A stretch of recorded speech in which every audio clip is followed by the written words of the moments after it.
के चेहरे को ढक रहे थे। विकास और उस लड़की ने एक दूसरे के गले में विचित्र सी माला पहनाई। यह एक ऐसे इंसान की कहानी है जिसने कर्ण पिशाचिनी को सिद्ध किया था। महाराष्ट्र के ठाणे जिले का मूल निवासी विकास शिंदे ड्राइवर की नौकरी करता था। यह बात करीब 14 साल पहले की है। विकास शिंदे अपनी सीधी सादी जिंदगी से खुश नहीं था, जबकि उसकी पत्नी नेहा को ज्यादा का लालच नहीं था और घर की सुख शांति की प्रार्थना करती रहती थी। विकास तैयारी करके घर से निकल ही रहा था, तभी नेहा पूजा की थाली लेकर आई और विकास के माथे पर तिलक लगाया। क्या फायदा है पूजा पाठ का, कोई मतलब ही नहीं है इन सब चीजों का। तभी विकास का 10 साल का लड़का वहां पर आकर कहता है, पापा स्कूल की फीस भरनी है और मेरा स्कूल पिकनिक भी जा रही है। टीचर ने बोला है 300 रुपए जमा करने के लिए। ये सुनकर विकास नेहा से कहता है, सुना तुमने, मामूली ड्राइवर की नौकरी में कैसे ये सब मैनेज करूं। इतना बोलकर विकास वहां से निकल जाता है। रात हो चुकी थी, विकास को घर के लिए निकलना था। विकास सोच रहा था कि घर की तरफ कोई भाड़ा मिल जाता तो उतने में वो अपने बच्चे की स्कूल फीस के लिए कुछ पैसे जोड़ पाता। उतने में हाईवे पर उसे कोई हाथ दिखता नजर आया। विकास मन ही मन खुश हुआ कि अब उसे कोई भाड़ा मिलने वाला है, लेकिन उसकी खुशी ज्यादा देर तक नहीं टिकी। उसने गाड़ी रोकी तो वहां पर कोई बाबा थे। उनका रूप डरावना था, शायद कोई अघोरी। उस अघोरी बाबा ने विकास को कहा, बेटा मुझे 2 किलोमीटर आगे जाना है, मैं बहुत थक चुका हूँ, क्या तुम मुझे छोड़ दोगे। ये सुनकर विकास ने कहा, क्या आपके पास पैसे है। पैसे तो नहीं है मेरे पास, लेकिन पैसे से बढ़कर बहुत कुछ है तुम्हें देने के लिए। बाबा आज के जमाने में पैसा ही तो सब कुछ है। ठीक है आपके पास नहीं है तो चलो छोड़ देता हूँ आपको, आओ बैठ जाओ। बाबा विकास की गाड़ी में बैठा और उनका सफर शुरू हुआ। बाबा ने विकास से कहा, बेटा बहुत परेशान लग रहे हो, मुझे बताओ तुम्हारी परेशानी, शायद मैं तुम्हारी मदद कर पाऊं। छोड़िए बाबा, आप क्या मदद कर पाएंगे मेरी, थक गया हूँ इस जिंदगी से। रोज टैक्सी चलाना, यहाँ से वहाँ, वहाँ से यहाँ, जिंदगी में कोई मजा ही नहीं है। मजा करेगा, तूने मेरी यात्रा करवाई, चल मैं तेरी यात्रा करवाता हूँ। जो तू चाहेगा वही होगा, बोल, है हिम्मत। हिम्मत तो बहुत है बाबा, लेकिन आप मेरे लिए क्या कर पाओगे। अघोरी को पागल मत समझ, बहुत कुछ है मेरे पास, बहुत कुछ। सिद्धियां दूंगा तुझे, सिद्धियां। ऐसी साधना करूंगा तेरे लिए कि सोने चांदी में खेलेगा तू। अमावस्या की रात 12 बजे आ जाना। बड़े बड़े सपने देखने वाला विकास अघोरी की बातें सुनकर लालच में आ गया और ठीक समय पर उस जगह पर पहुंच गया जहां अघोरी ने अपना डेरा जमाया हुआ था। उसने अपनी साधना की शुरुआत कर दी थी। विकास को देखकर अघोरी ने कहा, आ गया बच्चा, अब जैसा मैं कहता हूं तो वैसा कर। आज मैं साधना करूंगा कर्ण पिशाचिनी की। वो यहाँ आएगी और तेरी होकर रहेगी। वो तुझे सब कुछ देगी, सब कुछ। तेरे कान में लोगों के राज बताएगी, क्या हुआ था, क्या होने वाला है, क्या हो चुका है, सब जानती है वो।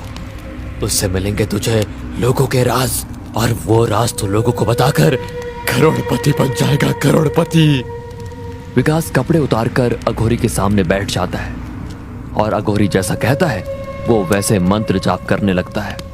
तभी विकास के पीछे कर्ण पिशाचिनी धीरे धीरे उसके नजदीक आ गई। विकास उस लड़की के गले में माला पहनाने वाला था, तभी उसने कहा, रुको, पहले 3 वचन, फिर मैं बनूंगी तुम्हारी। अगर कोई भी वचन तोड़ा तो सब छिन जाएगा, मैं भी चली जाऊंगी, सारी दौलत चली जाएगी, यहाँ तक कि तुम्हारी जान भी जा सकती है। मैं वचन देता हूँ। मेरे बारे में तुम किसी को कुछ नहीं बताओगे। मैं वचन देता हूँ। पत्नी की तरह सिर्फ मुझे ही संतुष्ट करोगे, सिर्फ और सिर्फ मुझे, और वो भी जब भी मैं चाहूं। मैं वचन देता हूँ। तीसरा और आखिरी वचन, मुझे कभी अनसुना नहीं करोगे, मुझे छोड़कर कभी नहीं जाओगे। मैं वचन देता हूँ। इतनी बात कहकर विकास ने उसे एक विचित्र सी हड्डियों की माला पहनाई।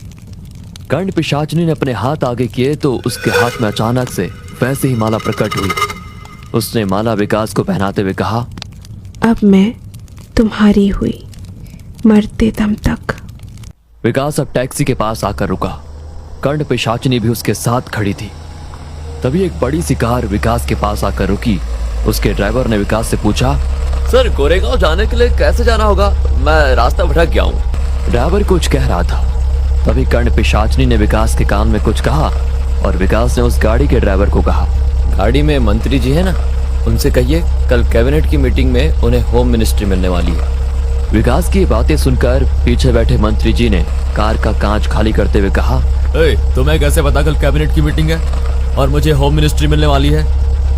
जैसा बोल रहा हूँ, अगर वैसा हुआ तो इस नंबर पर फोन करिए। दूसरे दिन विकास तैयारी करके घर से बाहर निकलने वाला था। तभी कुछ पुलिस विकास के घर पर आई।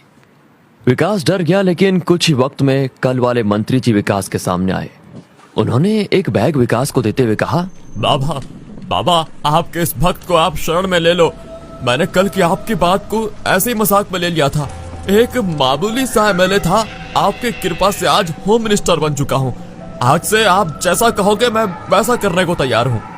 एक और विकास की पत्नी नेहा ये सब कुछ अचंभित होकर देख रही थी, लेकिन विकास की नजरें कर्ण पिशाचिनी की ओर ही थी। वो विकास को देखकर मुस्कुरा रही थी। जैसे ही मंत्री जी विकास के घर से निकले तो विकास ने बैग खोला। उसमें 1 लाख रुपए कैश थे। ये देखकर विकास ने नेहा से कहा, देखा, अब हमारी सारी गरीबी खत्म। ये तो कुछ भी नहीं है, अभी तो और आएंगे। लेकिन नेहा ने विकास की बात काटकर उससे कहा, लेकिन तुमने ऐसा क्या किया जिससे वो लोग इतना पैसा देकर चले गए? तुम गुठलियां गिनना छोड़ो, आम खाओ आम। इतना कहकर विकास अपनी टैक्सी लेकर निकल गया। टैक्सी में विकास के साथ कर्ण पिशाचिनी भी बैठी हुई थी। उसने विकास के कान में कुछ बुदबुदाया तो विकास ने बंगले के सामने एक गाड़ी रोकी और उस बंगले के गेट से एक परिवार गाड़ी में सामान रखकर कहीं जा रहा था।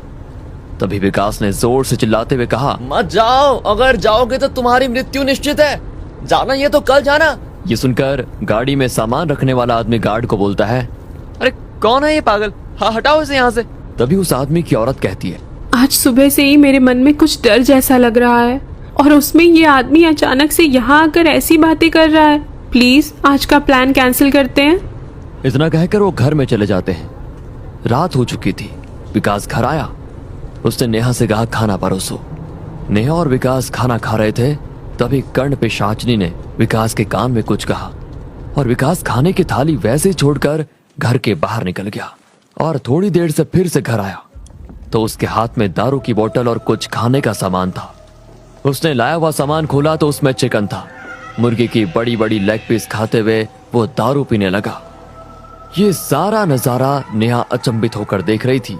नेहा ने विकास से कहा, आपने दारू पीना कब से शुरू किया और इस तरह से खा रहे हो जैसे कोई जानवर खाता है? उसकी बात सुनकर विकास उठा। उसने नेहा को जोर से थप्पड़ मारा और कहा, तू मुझे किसी चीज के लिए नहीं रोकेगी और रोका तो तेरा यही हाल करूंगा मैं। एक और बात, आज से तो दूसरे कमरे में सोएगी। दीवार के पास पड़ी नेहा ये सब कुछ देखकर रोने लग जाती है। सुबह हो गई थी। कल विकास ने बंगले के सामने जाकर जिनको चेतावनी दी थी उसकी पत्नी, अजी सुनते हो, जल्दी से आओ, ये न्यूज देखो। दोनों सोफे पर बैठकर न्यूज देख रहे होते हैं। भारत का यात्री प्लेन हुआ क्रैश, अब तक 30 लोगों की लाशें हुई बरामद। दोनों ये न्यूज देखकर चौंक जाते हैं और विकास के घर का पता लगाने के लिए गार्ड को भेजते हैं। विकास तैयारी करके अपने सोफे पर बैठा था। तभी वो दाम्पत्य विकास के घर पर आते हैं। आखिर आप मुझे मिल ही गए। आपने मेरी और मेरी पत्नी की जान बचाई। मैं सदा आपका आभारी रहूंगा। मैं नहीं जानता था सच में कि आप इतने बड़े ज्ञानी हो। विकास उनकी तरफ देखकर कहता है, मैं सब जानता हूँ क्या हो रहा है, क्या होने वाला है। विकास ने घर से मंदिर हटवा दिया था। इसी बात पर नेहा और विकास का झगड़ा हुआ, लेकिन अहंकार में चूर विकास अब किसी की नहीं सुनता था। अब लोग विकास को अंतर्ज्ञानी बाबा के रूप में जानने लगे थे। कुछ ही महीनों में विकास शिंदे का नाम दूर दूर तक फैल गया। सैकड़ों लोग अपना भविष्य जानने उसके पास आने लगे। विकास ने अब बहुत बड़ा घर लिया था। उसके पास सब कुछ था। अब वो टैक्सी ड्राइवर नहीं था, वो एक बहुत बड़ा आदमी बन चुका था और उसकी वजह से विकास पर बुरा असर भी पड़ रहा था। जहां बड़ी बड़ी हस्तियां अपने प्रश्न लेकर उसके पास आते थे और इसके बदले वो लोग विकास को बहुत सारा पैसा देने लगे। विकास के पास सब कुछ था और उसी की वजह से अहंकार ने उसे जकड़ लिया था। लोग दरबार में विकास के आने का इंतजार कर रहे थे। थोड़ी देर में विकास भी दरबार में पहुंचा। तभी एक बड़े घर का लड़का आगे आकर उसने विकास से पूछा, बाबा मेरी गर्लफ्रेंड है, प्राजक्ता नाम है उसका, और मैं अपनी जान से भी ज्यादा उससे प्यार करता हूँ, लेकिन वो आजकल मुझसे दूर भागती रहती है, मेरे फोन का भी जवाब नहीं देती। विकास ने उसे हाथ से इशारा करते हुए रुकने के लिए कहा और आंखें बंद कर ली। जैसे ही विकास ने अपनी आंखें बंद कर ली, कर्ण पिशाचिनी उसके कान में कुछ फुसफुसाई और विकास ने उस आदमी से कहा, तुम मुझसे जान से ज्यादा प्यार करते हो तो ये निकिता के साथ क्या करते हो? दो गर्लफ्रेंड, जिंदगी के मजे ले रहे हो?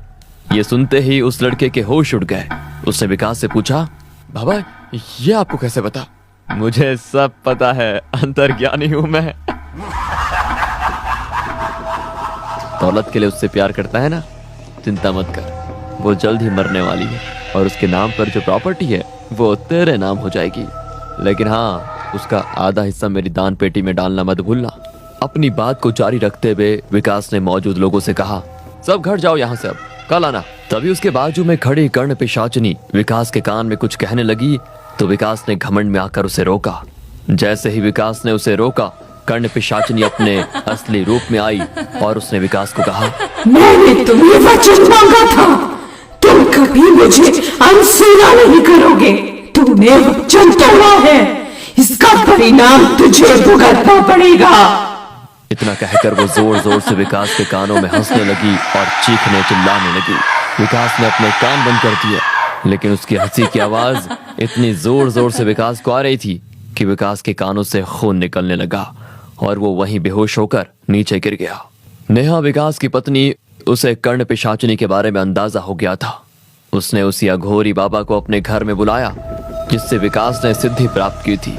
उस अघोरी ने नेहा से कहा, बेटी तेरे पति को बहुत ज्यादा पैसा बहुत जल्दी कमाना था, अब बुलाओ उसे। अघोरी विकास को बेड पे खड़ा देखता है और उसे कहता है, जो बच्चा कहाँ गई तेरी हिम्मत, और पैसा चाहिए? विकास अघोरी के पैर में गिर जाता है और उसे कहता है, बाबा नहीं चाहिए मुझे धन दौलत, मुझे इस पिशाचिनी से मुक्त करवा दो, मैं किसी चीज के लिए लालच नहीं करूंगा कभी भी। अघोरी फिर हवन की तैयारी शुरू करता है।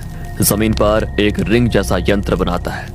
नेहा और विकास को उसके बीच बैठाकर कहता है, ध्यान से सुनना, जब तक हवन पूरा नहीं होता तुम किसी भी हाल में इस यंत्र से बाहर मत निकलना।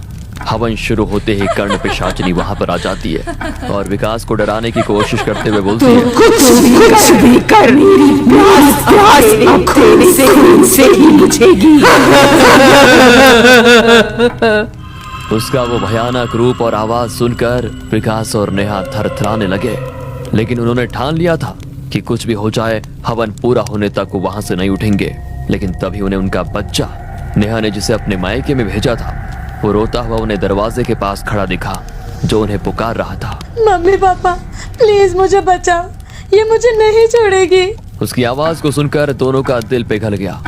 वो उसे लेने जा ही रहे थे, तभी अघोरी ने हवन की राख पूरे कमरे में फूंक दी और वो बच्चा कर्ण पिशाचिनी में बदल गया। उसके चीखने और रोने की आवाज आने लगी, वो आग में जलने लगी।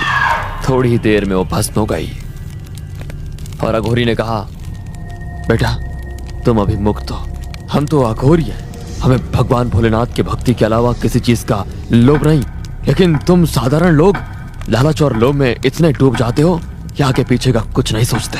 अब भगवान की घर में स्थापना करना और भक्ति भाव से पूजा करके जो तुमने किया उसकी माफी मांगना।